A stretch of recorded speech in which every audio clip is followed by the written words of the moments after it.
In the headlines, a teenager goes berserk in Upper Pomeroon and kills his brother-in-law, stabs his sisters and their children. Chief Magistrate Ann McLennan has dismissed all 19 fraud charges against President Irfaan Ali.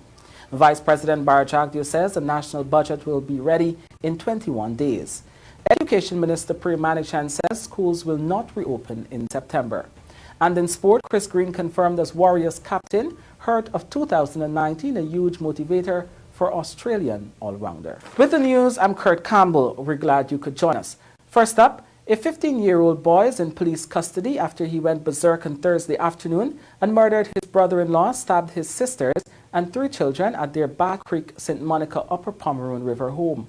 Hours later, he turned himself into the police and claimed he had no recollection of the incident. Bibi Katoon tells us more. The teenager, who lives with his family at Back Creek, St. Monica, Upper Pomeroon River on Thursday afternoon, stabbed his brother-in-law several times about his body, killing him on the spot.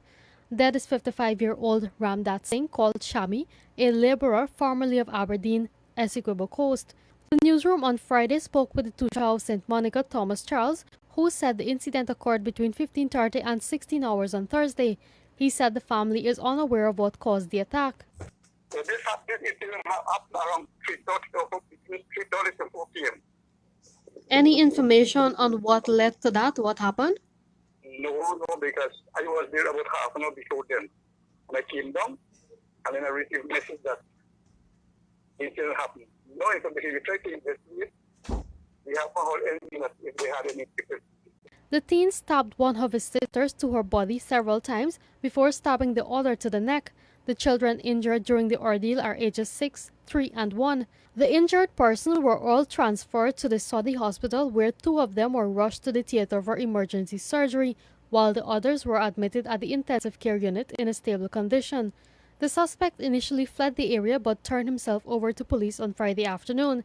He told the police that he is unaware of what transpired. An investigation is ongoing. Bibi Katoon, Newsroom. We tell you now that Chief Magistrate Ann McLennan on Friday dismissed the 19 fraud charges against President Irfaan Ali, which were filed under the David Granger administration over the sale of state lands in Prattville 2. Fariza Hanif has the details. In November of 2018, Irfaan Ali was charged with conspiracy to defraud the state of over $170 million from September 2010 to March 2015.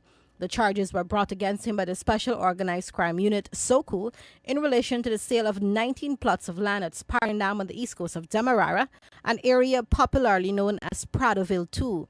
The charges allege that Ali conspired with persons unknown to defraud the government of varying sums of money, ranging from $5 million to $29.7 million, when he acted recklessly in presenting the value of the state lands at prices ranging from $1 million to $7 million. After he was sworn in as Guyana's 9th executive president on August 2, 2020, the case was called before the Chief Magistrate Ann McLennan at the Georgetown Magistrates Court on August 6, where President Ali's attorney, Devendra Kissoon, made an application for the charges to be dismissed on the basis that the president is immune from prosecution as per Article 182 of the Constitution.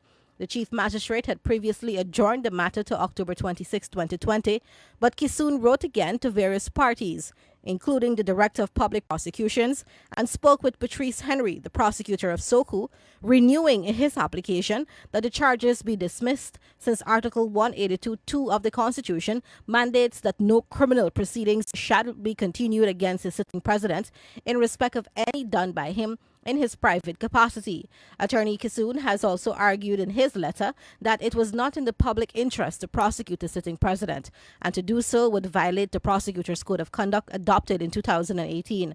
President Ali, through his attorney, has always maintained that not only do the 19 charges leveled against him not amount to an offense known to law, but even if proven, could not lead to a conviction.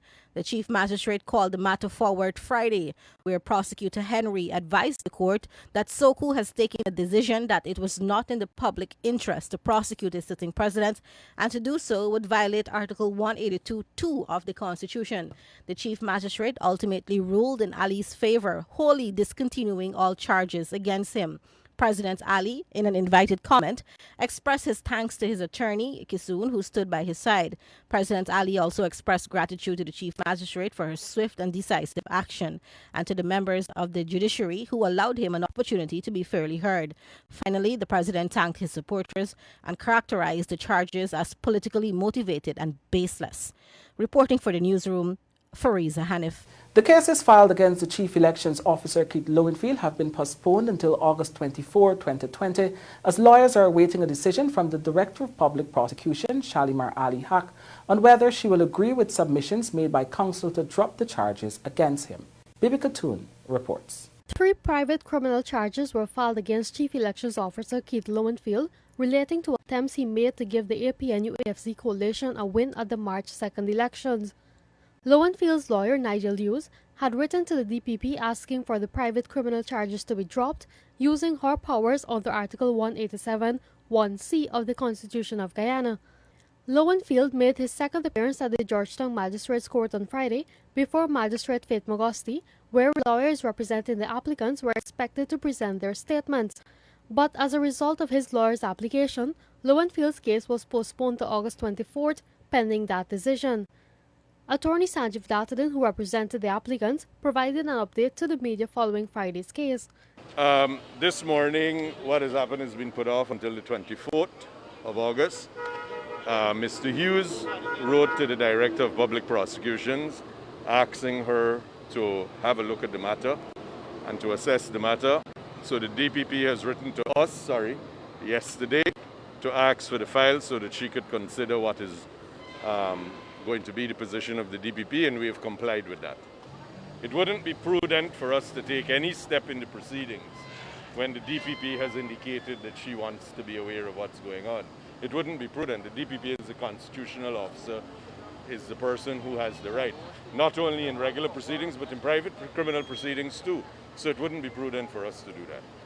Under the Constitution of Guyana, the DPP can discontinue a case at any stage before a judgment is delivered.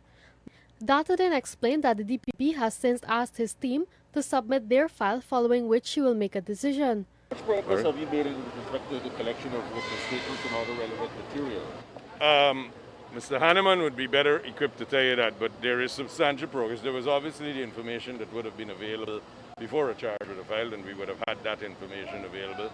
The DPP, in her discretion, might choose to obtain more or request that there be further investigation for more information, or she may choose not to do so. Whichever is the way, that's really a discretion for her. The charges against Lowenfield were filed on June 30th by People's Progressive Party member Desmond Morayan and member of the New Movement, Daniel Josh Kanai, relating to fraud, misconduct in office and breach of the public's trust by providing results of the March 2nd elections, which he knows to be false. Lowenfield first appeared in court on July 24th, where he was granted $450,000 bail, $150,000 bail on each of the 3 charges. Lowenfield came under scrutiny for preparing his elections report on March 5th, which showed a victory for the incumbent APNU-AFC coalition based on fraudulent and inflated figures provided by Claremont Mingo, the returning officer of Guyana's largest voting district, Region 4. He presented subsequent reports attempting to give the coalition a victory at the polls before finally presenting the right report on August 2nd, leading to the declaration of the PPP's Irfaan Ali as the 9th executive president of Guyana. Bibi Katoon reporting for the Newsroom. 2 serving members of the Guyana Police Force were on Friday remanded to prison for the murder of 39-year-old Cecil Sampat, an unarmed man who was shot 4 times in July. Fariza Hanif has the details. Corporal Godwin Thomas and Constable Troy Monroe appeared before Chief Magistrate Ann McLennan and were not required to plead to the charge, which alleged that on August 6, 2020, they murdered Cecil Sampat of Festival City, South Ranville, Georgetown. The 2 cops were represented by attorney Patrice Henry and were remanded to prison until August 21, 2020.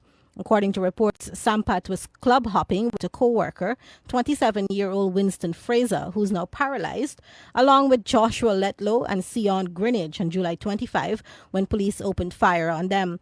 The four friends were in motorcar PYY 4432, which police mistook for a car used in a recent robbery at Eccles on the east bank of Demerara. But according to a police report, the ranks had dispersed a crowded bar at Agricola, during which there was a fight between two men, and one of the men was armed with a handgun. The armed man subsequently entered the motorcar PYY 4432, and as such, the ranks began to trail the car. However, the police vehicle had some mechanical issues, and the ranks contacted other patrols in the city and notified them of the situation. Sept and his friends were intercepted on Durban Street when police began shooting at them. No weapons were recovered from the friends or from the car. On August 6, Sept died while receiving treatment at the Georgetown Public Hospital. Reporting for the Newsroom, Fariza Hanif. Vice President Bharrat Jagdeo says the national budget will be ready in 21 days, and Education Minister Priya Manickchand says schools will not reopen in September. Those and more stories when the Newsroom returns. Welcome back. Thank you for staying with us. The newly installed People's Progressive Party government is working to introduce a national emergency budget in 21 days, Vice President Dr. Bharrat Jagdeo announced at the press conference Friday. Fariza Hanif tells us more. At a press conference held at the Artichon Conference Center, Vice President Dr. Bharrat Jagdeo said the Finance Ministry, during the first budget meeting, informed that it usually takes them 179 days to prepare and present a budget. But the government has made it clear that this should be done within 3 weeks. So the 179 days in the normal cycle will have to come down to about 3 weeks. And the reason why it is so is because the country, the help that people need in many of the sectors can't be made available to them unless, and to reboot the economy, unless we have an early budget. So we'll have to work overtime to get the budget ready in another three weeks. What is making this even more complicated is that, as you know, we are changing the nomenclature of the ministries back to the old structures. So that means we also, whilst preparing the budget, we have to also change the IFMA system to revert back to the old structures, the structures of ministries, so that you can have a smooth disbursement of resources, etc. This requires shifting of programs, which we are now looking at, because programs were put everywhere under different ministers and often very political programs. So like APNU-AFC had a few, and this person had something else, different slush funds that were not properly audited, nor did they have any synergy with the ministry in which they were implemented. So we are doing that right at this point in time to see that the structure is an efficient one, that we can reduce administrative costs, which skyrocketed under the last government, and that we can have synergies. The 21 days took effect from when the circular went out to all agencies and ministries this week. Ministers and heads of departments have been given deadlines of next Monday and Wednesday to submit their plans so that the Finance Ministry can take the next steps.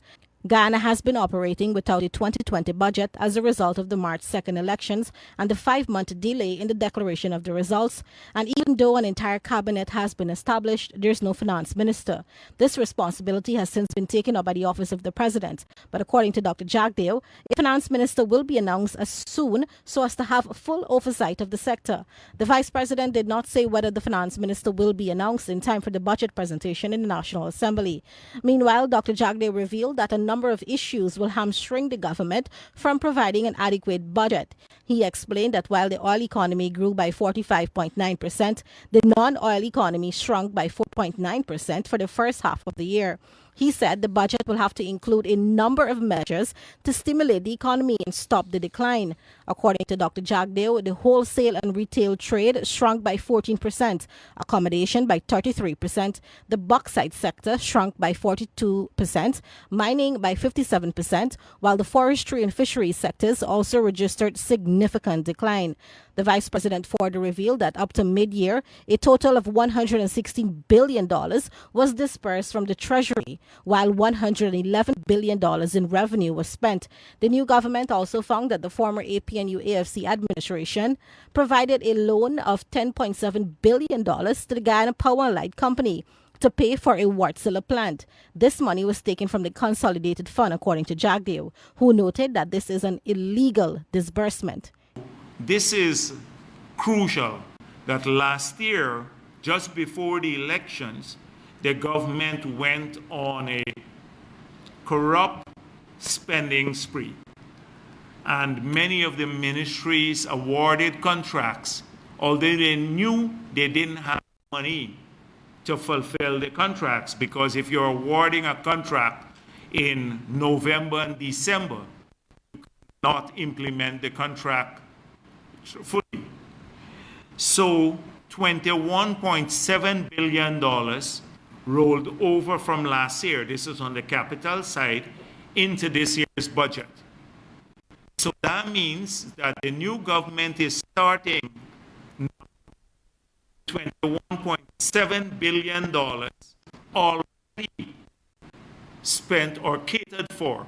So you now, that reduces your allowance on the capital side by 22 billion nearly. That is on just rollover projects. Then you have to, in the new budget, also,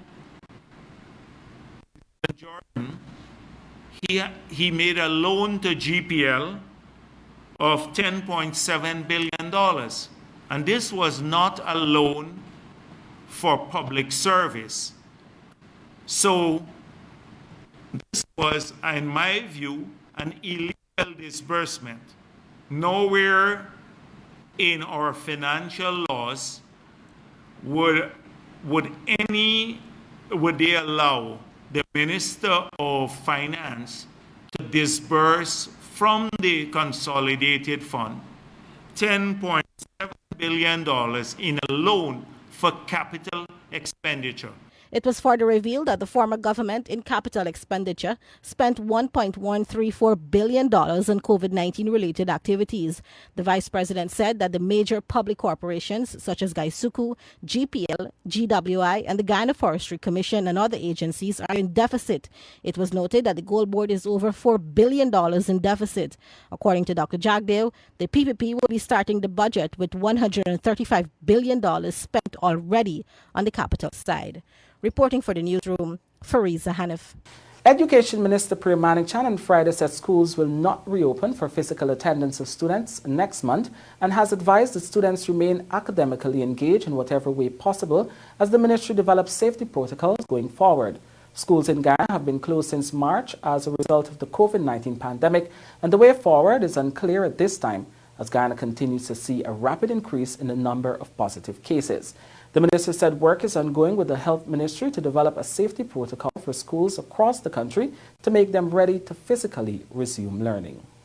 Over the last week, I met and consulted with all stakeholders to consider the way forward for the delivery of the curriculum in the Christmas term and possibly going forward. We learned and became aware that most students have not been academically engaged in a structured manner from March to now. We've been told of the tremendous loss of income, of families, and of the worry of parents, teachers, and community leaders that this will result in premature school leaving or dropouts, with students not completing their education. We know that learning loss is a real possibility that could cause us to squander significant gains as a country, but more importantly, that could easily result in lifelong and irreversible damage to the opportunities for all our affected children. We know that children are writing regional and other examinations or assessments, and we have a duty to do all we can to ensure their maximum readiness for those exams. We also know that we must keep our teachers, children, and their families safe. How then would we balance the urgent need to have a rapid, sensible, coordinated national approach to delivering education with keeping our children and teachers safe was the burning question that confronted us. For the safe face-to-face reopening of schools, we need to know epidemiological patterns. We need to have masks for students and teachers, to have hand-washing facilities and clean schools. And we need to have the ability to practice social distancing and to benefit from mass public education about safety practices. The truth is, there was little or no decisive and/or coordinated approach to achieving that balance of delivering education and doing so safely. Actions that were needed in the months our schools were closed were not taken in their entirety or at all. This is our reality. We therefore cannot reopen schools on September 7th, 2020, as was previously scheduled. All schools shall remain closed to face-to-face teaching for the month of September, while we continue to review and evaluate the evolution of the disease and our schools' readiness. The government does not believe, however, that the inability to reopen schools physically necessarily means the inability to deliver education otherwise. We are aware that some parents, teachers, and schools have engaged their children academically by various means, and we roundly applaud and are deeply grateful for those efforts. We encourage all to continue to do this where possible from as early as possible. And if you need help doing that, let us know. Going forward, we know that no single approach will provide regular and effective learning opportunities to our children across the regions and across the grades. We will therefore have to use blended, multifaceted learning approaches in the coming months. We will have to tailor our approach based on the epidemiological patterns, physical spacing, internet connectivity, television reception, teacher availability, and I'm really only naming a few of the considerations we'll have to have. To this end, we are working with the Ministry of Health to urgently develop a safety protocol for schools across the country. And we're actively and dedicatedly pursuing getting our schools physically ready. We're developing relevant curriculum content for delivery on the Learning Channel and are working to actually get the channel broadcasting widely in geographical areas where it has stopped broadcasting or has never broadcast before. We're working to deliver education on the internet, and we're developing learning kits and packages with print and other material to develop specific categories, to deliver to specific categories of students. We're also going to be retraining our teachers as far as we can to deliver education differently.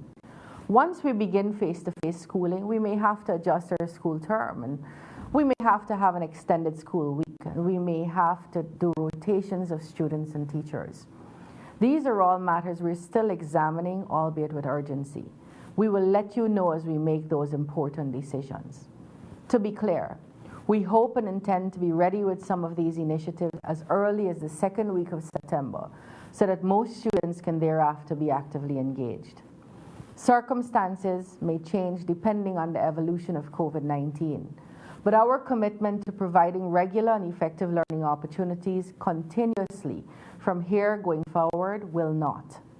We intend to use this pandemic period as an opportunity to begin to deliver education differently, more effectively and equitably.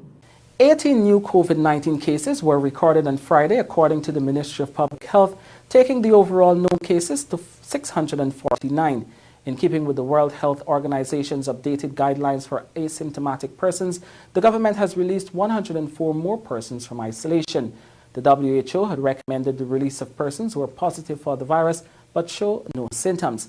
The WHO believes that these persons cannot spread the virus. As a result, Guyana now has 104 active cases of COVID-19 in institutional isolation. As of August the 14th, the number of persons tested is 5,809, with 5,160 persons being negative. The total number of tests done is 6,695.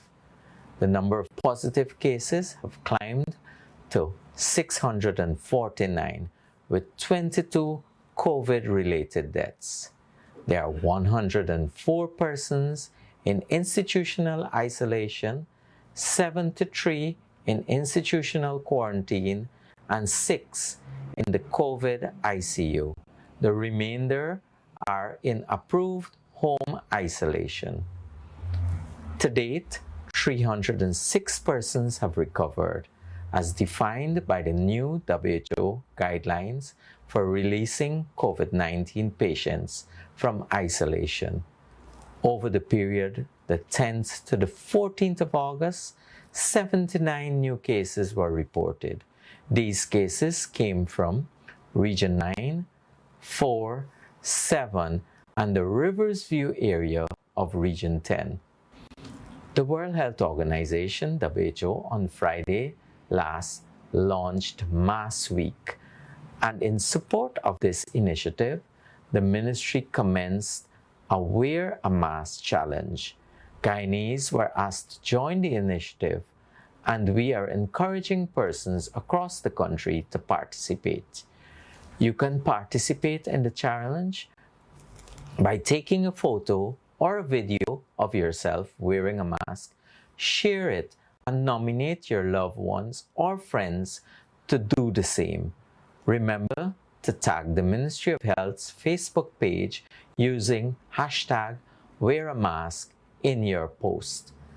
By wearing a mask, you're sending a message of solidarity to those in the front line fighting against coronavirus and protecting people, especially those most vulnerable from COVID-19. Fellow Guyanese, as we approach the weekend, I encourage you to adhere to the safety guidelines and the COVID emergency measures. COVID-19 is still circulating, and so we urge you to mask it up, protect yourself and others. Still ahead on the newsroom, the government hires a Canadian expert to review ExxonMobil's third development project, and we tell you how the Trini Grill business is surviving the COVID-19 pandemic. Welcome back, you're watching the newsroom. The government has hired a consultant from Canada to review ExxonMobil's third development project offshore Guyana, which has been on hold since this year as Guyana went to the polls on March 2nd. President Irfaan Ali earlier this week revealed that he will not give ExxonMobil the go-ahead for the development of the Payara field until a review of the plan is conducted and it is guaranteed that Guyanese will benefit. Frieza Hanif reports. Vice President Dr. Bharrat Jagdeo, during a press conference Friday, could not immediately reveal the name of the Canadian consultant or say which company he's attached to. However, the Vice President made it clear that the consultant will submit his review of the Payara Field Development Plan by August 24, 2020. The money to pay the consultant is being used from a Canadian grant that is already in place. Dr. Jagdeo said that the PPP government held a meeting with the top brass of ExxonMobil and made it clear that Guyanese must benefit from the wealth. We have argued throughout it all that there has to be, and we made it clear in the meetings with ExxonMobil, that we want them to do well. This is directly with ExxonMobil, forget the sector for the time being. We want them to do well here, to make money, but Guyanese must share this prosperity. That it's not sustainable otherwise. And we will insist that that happens. That Guyanese must share the prosperity. That if they're doing well, our people must do well too, in terms of opportunities, employment, etc. And that will be the guiding principle, the philosophy in all of our engagements with ExxonMobil, and subsequently, once we start looking at the other contracts, then with all of them. He said the government has already identified serious shortcomings as it relates to ExxonMobil, and it is hoped that the oil major takes it seriously, including the issue of local content. In this regard, the Department of Energy, which is tasked with coming up with a local content policy legislation, has been transferred to the control of the Minister of Natural Resources, President Bharrat. We have heard from the Guyanese public. We have seen how labor is treated, and we have seen how the business, that opportunities that could have come to Guyanese are farmed out to people, non-Guyanese, and these are not the opportunities that are building an FPSO or areas where we don't have capacity. So that has to happen, that the Exxon would have to look at this. We made it clear to ExxonMobil too that the subcontractors, they can't claim that, well, that's our subcontractor who is doing this, and therefore in our engagement we try to meet the local content provisions as much as possible on local content, because a lot of their work is farmed out to subcontractors who operate here in Guyana, who have been paying our people basically wages that are discriminatory, not comparable wage for comparable skill.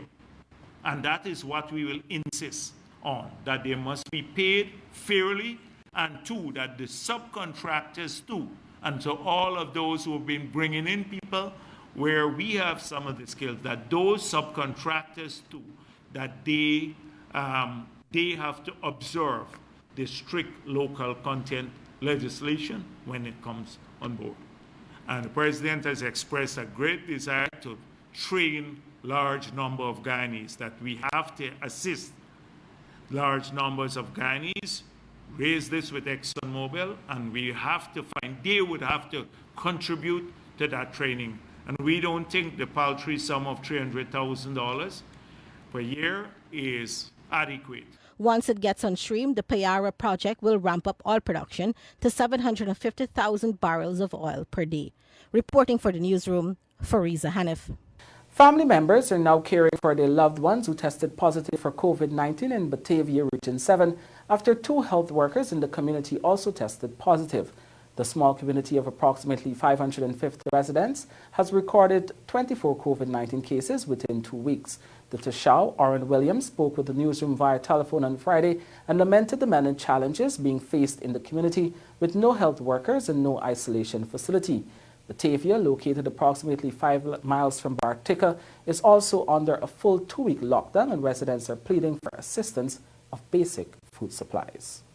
The first case recorded, I don't have the direct date, but it's 2 weeks ago. And any children among these positive cases? Between the ages of 13, from 13 up. Presently, they're at home. What we've done, we choose special houses and clear out families from it and place those people who've been positive in different houses that we clear out.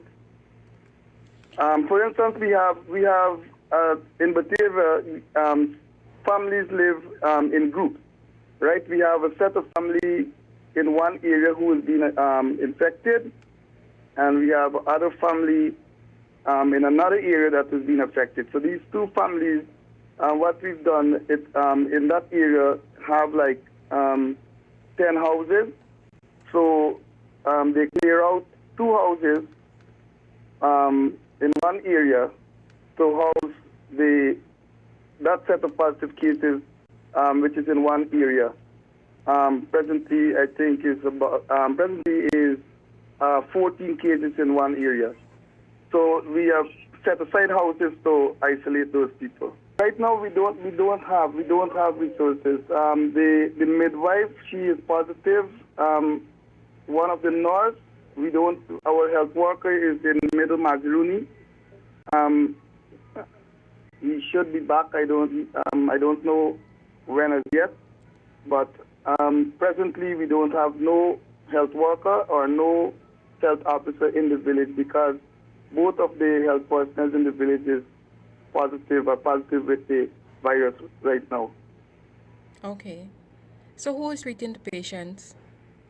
Well, the doctors from Bartica come and visit them, and otherwise to that, the people from in the area have relatives in the Northwest area, Muruka, for example. that recommended the bush medicine. So most of them taking that kind of medicine right now. They're using a lot of ginger, lime, and other bush medicine. Batavia is approximately 5 miles from Bartica. And the main transportation is by boat. You can only get here by boat. And I understand you're going on the full lockdown too. Yes, presently we are in a lockdown. When did it start? Pardon me? When did the lockdown start? On Wednesday. And how long is it gonna last? For 2 weeks. 2 weeks. Yes. Is there any other pending test results that you're waiting on? If you can say how many? Yeah, we have 7 more that we're waiting on presently. So how often the doctors from Bartica go into Batavia to check the patients? Well, to my knowing is like once a week. So who looks after them during this time? Themselves or? What we've done, we have family members, right? We get some protective gear from Red Cross. So we get some family members to actually prepare meals for them and take it to them, but we're not allowing them to go too close. Anything else you'd like to say? Well, I met with some of the, I went and visited the isolation area this morning, and I spoke with them, and most of them are saying that for now, things are a bit normal. Some of the persons from around the area that goes out face up with a lot of discrimination. That is one. And they actually wondering where help would come after now because nobody can't work. In some of the families, husband and wife test positive, so both of them are at home. They can't go out and work. So they're asking me where would help come from and what we can do for them. So I assure them that we would get in contact with the Ministry of Indigenous Peoples Affairs. I already spoke with Minister Guyana over WhatsApp, and I also talked with the officers of Region 7 at the Regional Democratic Council and NTC. Well, the National Social Council has donated 30 hampers for us recently, and we distribute that to the people who been affected and some others who can't afford to maintain their family. The COVID-19 pandemic has led to many businesses closing their doors or laying off staff. But a small business owner, Nadia Herbert, in an interview with the Newsroom, has explained how she managed to keep her business afloat and all of her staff employed. Herbert owns the Trini Grill, a small fast food restaurant on Station Street, Kitty, Georgetown, which offers a mixture of Guyanese and Trinidadian flavors to burst your taste buds. Established 3 years ago, the restaurant has grown tremendously because of its unique meat and vegetable dishes. When we started about 3 years ago, we had 15 different burgers.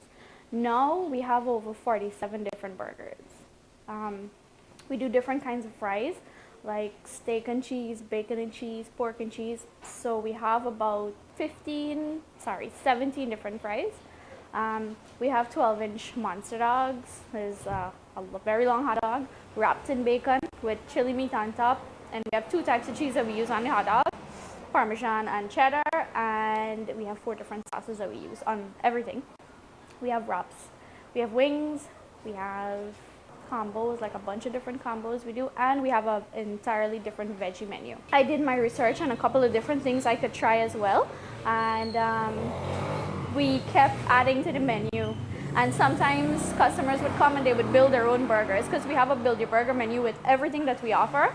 So you get the option to put whatever you want on the burger. The reason we started doing burgers in the beginning is because I used to live in Trinidad. My husband had came back here to work, and he fell in love with the country. and he always wanted us to move back to Guyana. Well, my intentions were to go to Trinidad and live, but he always wanted us to come back to Guyana because he thought Guyana was a really nice place to raise your kids and open a business. So when I was there, I told him, I said, the variety of food that they have in Trinidad, they don't have that much over here. And we decided, all right, so we're going to come back and we're going to try to see how it goes. And we opened a very small business on Sheriff Street, a very small location. So we moved to a bigger location now, and we're thinking about opening 2 other locations. We've had customers from Berbice come and ask us to open locations up there. We've had customers from Linden who came and asked us to open locations over the river. Somebody from Essequibo came a couple of times. Customers would come in with their mask. We have hand sanitizers at the door. People have been following the directions given. I think even with the COVID, people are still eating junk food. And people, enjoy the comfort food in these times.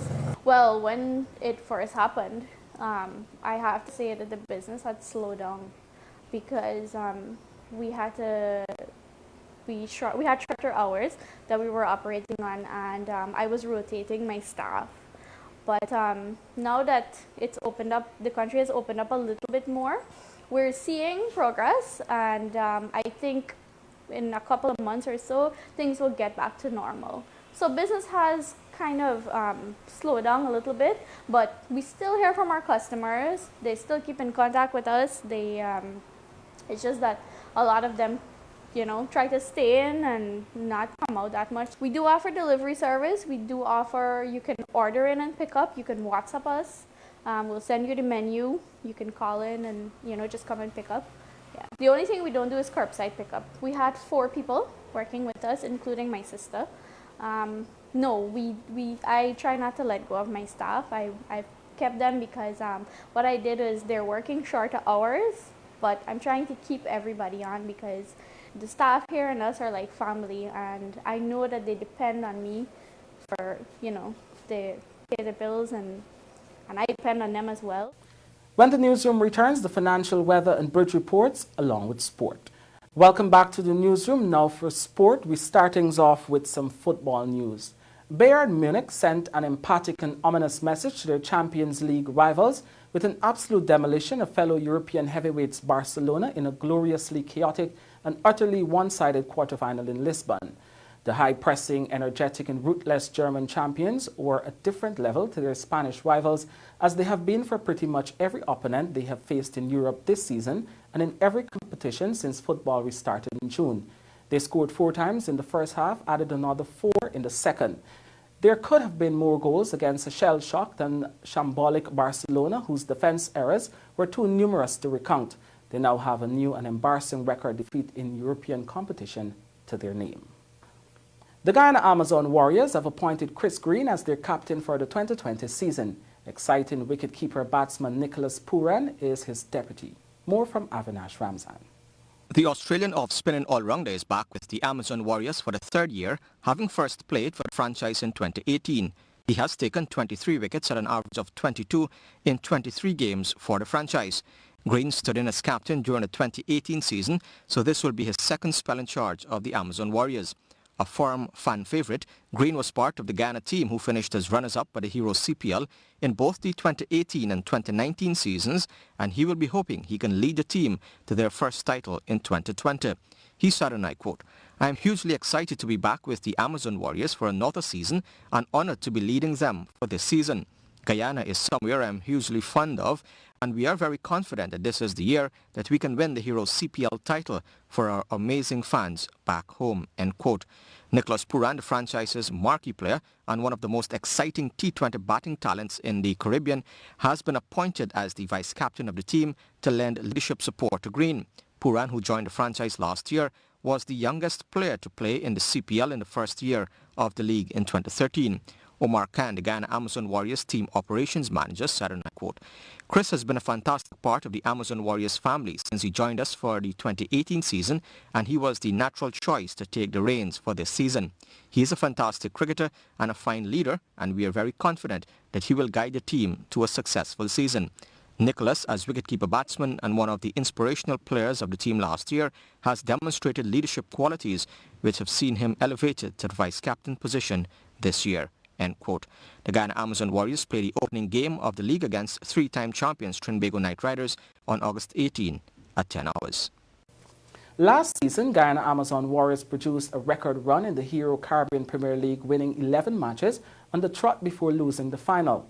Captain Chris Green said the pain of not winning the title after such a splendid season is a huge motivator this year. Akim Green reports. That motivation comes as well since the core of last season's squad returns, with only noticeable absentee being skipper Shoaib Malik. It was a dream run by Warriors as every obstacle they overcame up until Barbados Tridents in the final.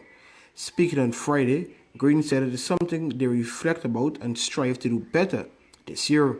Last year when we were there after the game together, it certainly hurt. We went on that amazing run and then, we're outplayed in the final. A couple of things didn't go our way with injuries and illness, but that's no excuse. I think Barbados turned up and played better than us on the day. And, that's the nature of T20 cricket. It can be one player or one team peaking at the right moment, and that's the game. I think we learned a lot from that loss, and similarly we learned a lot from our success as well. To go through and win 11 games in a row is an amazing feat, and obviously we would have loved to got the icing on the cake and bring that trophy home, but it's left a lot of us wanting more and desiring more, and that using that, I guess, pain as a little bit of motivation for those who are still thinking about it. But others move on. There's a lot of cricket past that, and we come back excited about working together within a very similar, if not the same group of guys again, with a few